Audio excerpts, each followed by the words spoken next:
혹시 매일 반복되는 일상 속에서 나 지금 좀 정체되어 있나? 하는 생각 해보신 적 있나요? 뭔가 돌파구가 필요하다고 느끼신다면 오늘 이 이야기가 아주 재미있는 힌트가 될 겁니다. 자, 한번 시작해 볼까요? 일본에 모야모야라는 표현이 있어요. 이게 뭐냐면 마치 안개가 낀 것처럼 마음이 답답하고 앞으로 나아가질 못하고 계속 제자리를 맴도는 것 같은 그런 느낌을 말하는 건데요. 이게 그냥 기분 탓이 아니라 요즘 많은 분들이 일이나 삶에서 공통적으로 느끼는 감정이라고 합니다. 이런 거죠. 주변에서는 계속 혁신해라, 새로운 걸 가져와라, 압박은 주는데 막상 실패하는 건 또 용납이 안 되는 분위기. 이런 모순적인 상황 속에서 정말 스트레스 많이 받잖아요. 뭔가 끝이 없는 소모전에 나 혼자 던져진 것 같고요. 아니, 대체 이 답답함은 어디서 오는 걸까요? 어쩌면 그 원인은 세상이 우리에게 똑같아지라고 강요하는 그 패러다임 때문일지도 모릅니다. 세상에는 이미 너무 많은 선택지들이 있잖아요. 그래서 예전 방식, 남들 따라하는 방식으로는 더 이상 새로운 가치를 만들기가 정말 어려워졌어요. 바로 이 지점이 정말 흥미로운데요. 우리는 지금 엄청난 패러다임 전환의 시대를 살고 있거든요. 예전에 산업화 시대에는 이른바 공장 패러다임이 중요했어요. 똑같은 품질의 제품을 최대한 많이 효율적으로 찍어내는 게 최고의 가치였죠. 근데 지금은요? 완전히 반대예요. 바로 아트 패러다임의 시대죠. 가치가 똑같음이 아니라 다름에서 나오기 시작한 겁니다. 화가 폴고갱이 한 이 말이 아트 패러다임의 핵심을 진짜 정확하게 꿰뚫고 있어요. 창작의 세계에서 다른 거랑 똑같다는 건 그냥 실패를 의미하는 거나 마찬가지거든요. 오직 다름만이 그 존재 가치를 증명해 주는 거죠. 그렇다면 우리가 생각하는 가치라는 건 대체 뭘까요? 특히 예술 작품의 가치는 도대체 어떻게 매겨지는 걸까요? 우리가 당연하게 생각했던 것들에 대해서 한번 질문을 던져보겠습니다. 보통은 얼마나 아름다운지, 작가가 얼마나 유명한지, 아니면 얼마나 그림을 잘 그렸는지 같은 기술적인 부분들을 떠올리실 거예요. 과연 그게 전부일까요? 자, 여기 두 작품이 있습니다. 왼쪽은 바넨 유먼이라는 추상화가의 작품이고요. 오른쪽은 우리에게 너무나도 익숙한 빈센트 반 고흐의 자화상입니다.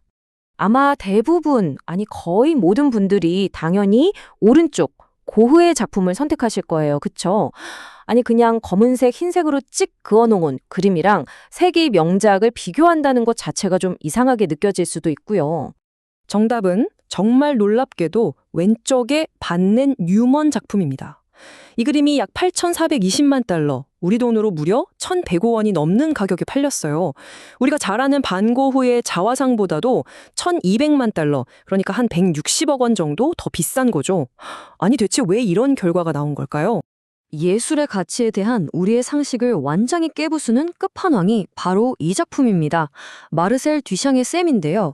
그냥 가게에서 파는 남성용 소변기에다가 자기 서명을 해서 이것도 예술이다 하고 떡하니 출품한 거예요. 아름답지도 않고 작가가 직접 땀 흘려 만든 것도 아니죠. 바로 이게 핵심입니다. 다름. 뉴먼의 그림이랑 듀샹의 소변기는 그 이전에 있던 어떤 예술가도 달랐어요.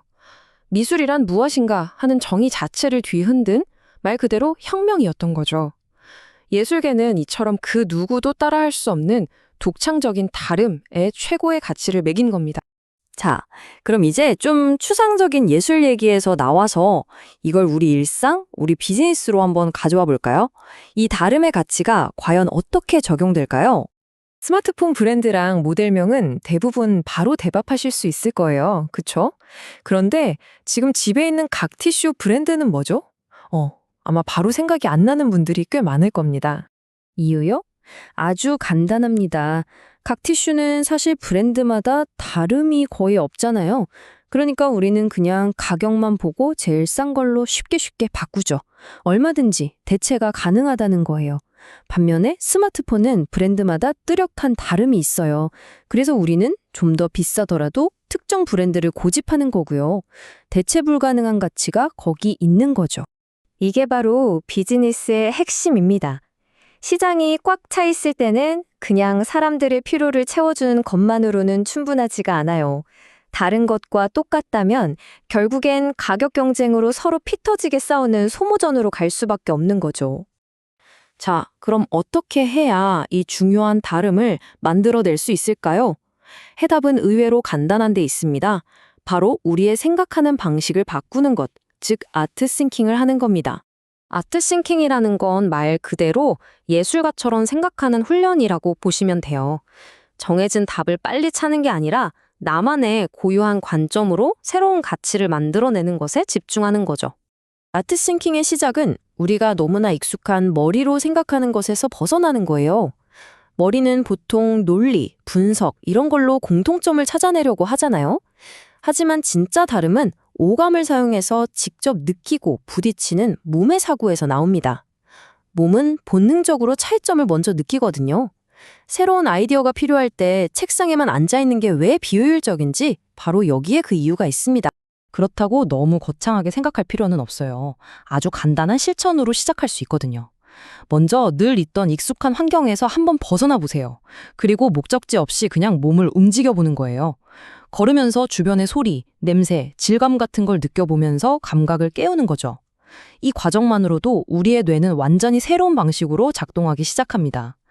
늘 가던 출근길 대신 다른 길로 한번 걸어보는 것, 어쩌면 그게 바로 다름을 만드는 위대한 첫걸음이 될 수 있어요.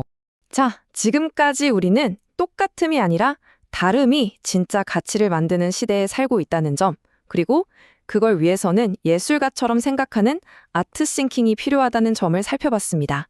이제 마지막으로 우리 스스로에게 한번 질문을 던져볼 시간입니다. 만약 지금 내가 하는 일이 다른 누군가가 해도 되는 쉽게 대체될 수 있는 각 티슈 같다면 어쩌면 나는 여전히 공장 패러다임 속에 갇혀 있는 건지도 모릅니다. 하지만 나만이 할 수 있는 고유한 다름을 만들어가고 있다면 내 일은 그 자체로 대체 불가능한 하나의 예술 작품이 되는 거죠. 여러분의 일은 어느 쪽인가요?